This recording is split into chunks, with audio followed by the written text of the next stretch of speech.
Fun fact, did you know a rhinoceros hornbill can fly a distance of 240 meters in just 17 seconds?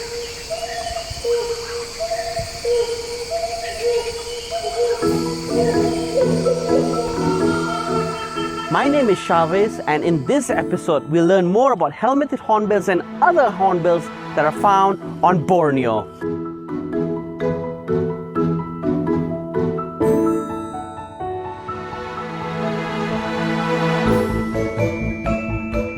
Hornbills are very important in the ecosystem. They're also known as flying farmers of the forest. They disperse seeds which help in plant reproduction. Terdapat 8 spesies hornbill di Borneo. Antaranya ialah wreath hornbill, wrinkled hornbill, white-crowned hornbill, rhinoceros hornbill, black hornbill, bushy-crested hornbill, pied hornbill, and helmeted hornbill. Tempat terbaik untuk melihat burung enggang di Borneo adalah di Tawau, Kinabatangan, Lembah Danum, Tabin, Taman Temburung dan juga Panaga Brunei. Fakta menarik tentang burung enggang ialah mereka berpasangan seumur hidup mereka. Jom kita belajar lebih banyak tentang burung enggang daripada pakar enggang, Dr. Ravinder.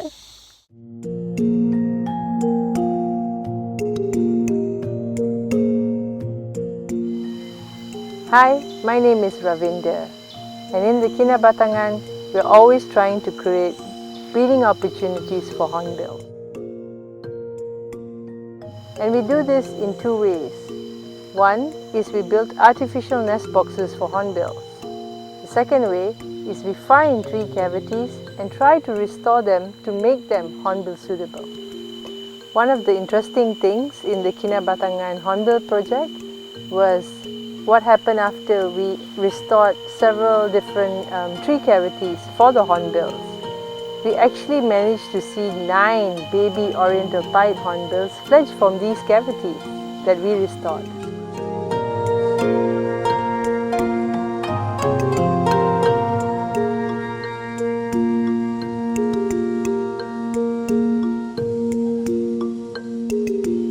Logging is a serious threat to the hornbills, because, like human beings, hornbills also require really large trees.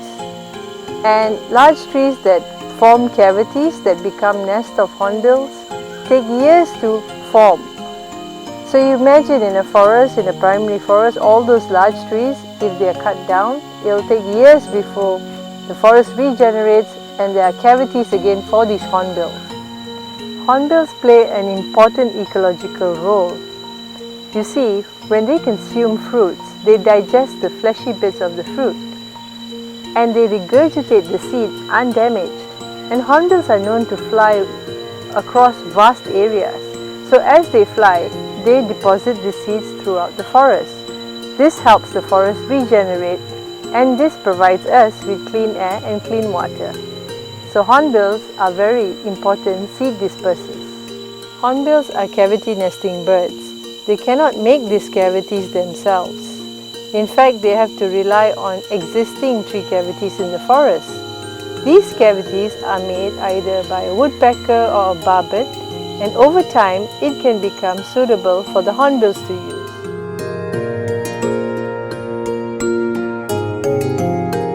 Kamu tahukah, burung enggang ni sangat suka makan buah ara. There are approximately 160 species of figs in Borneo. We don't know the exact number. There's still a lot of research going on.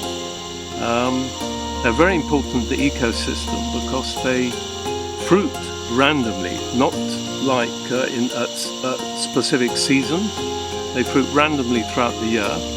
And so when nothing else is fruiting, figs provide a fallback food for lots of Bornean wildlife.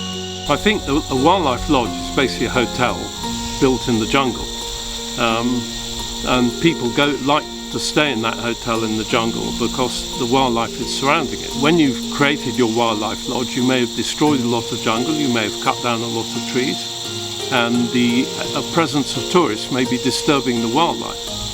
So you can't just expect to build your standard hotel in the jungle and ignore the wildlife that lives there. You have to live with that wildlife, and for the sake of your success of your wildlife lodge, you need to make sure the wildlife is happy in your area and there's lots of food. So essentially, if you're maintaining your lodge, you have to make sure your guests are happy.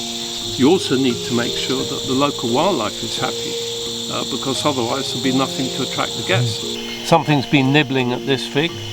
Well, we know from previous experience that the animal eating this fig is an insect called the katydid, a sort of cricket that sings at night. And it comes every night to eat the surface of the figs. And in turn, a flying squirrel comes every night to eat the katydids. We're doing a lot of investigation in their different roles in the habitat. Now that phase of research is nearly over. The second phase is how to cultivate figs in large quantities and grow them in areas that need habitat enhancement. That is a major project, and there are quite a number of reforestation projects around Borneo using figs to reforest degraded areas. Many locations in Kalimantan, also Sarawak and Sabah.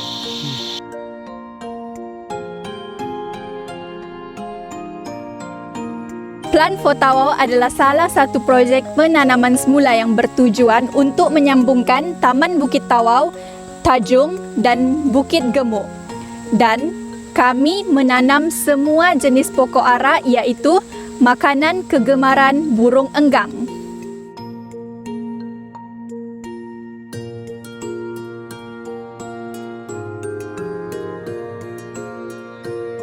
Sebentar tadi, Chavez telah pergi ke pokok Ficus subcordata dan mengambil buahnya. Dan ini adalah benih buah Ficus subcordata dan kami akan menanam biji benih ini. Ini adalah salah satu cara juga untuk membesarkan pokok ara.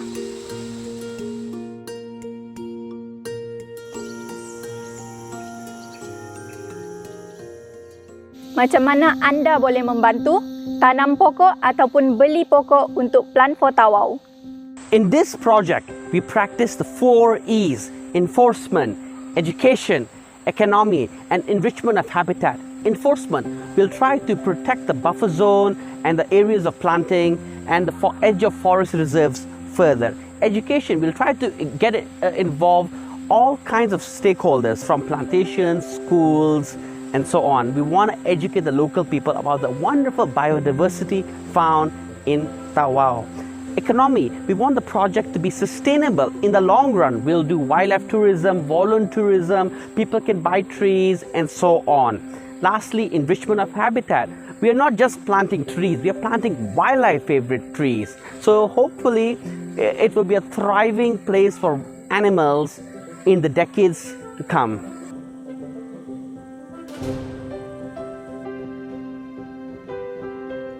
I think we all have a responsibility to the environment and conservation, whoever we are and whatever we do.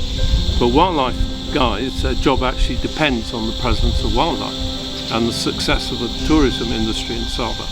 So it comes back to providing, not only looking after the wildlife, but looking after the guests who want to watch the wildlife.